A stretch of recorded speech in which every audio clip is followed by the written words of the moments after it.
Hello friends and family of First, it's Pastor Moses coming to you with this week's Midweek Thoughts. I remember the first day that I came to First Barrie. It wasn't for a meeting, but it was for an interview with the calling committee.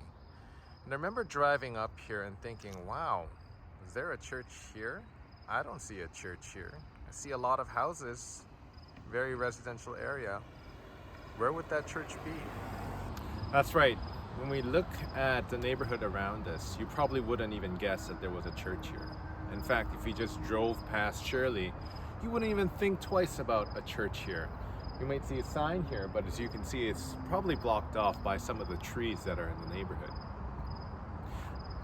But what doesn't change is that it doesn't change the fact that there is a church here, in this neighborhood, that we gather to worship God together in this neighborhood.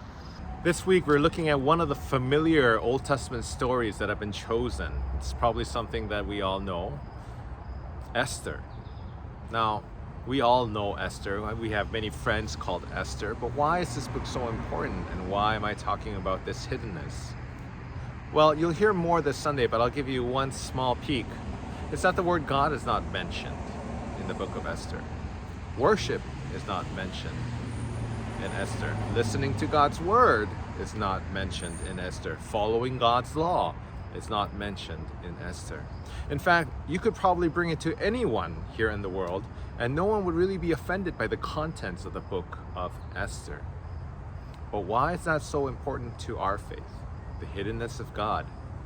And why does this matter as we start out the fall this year?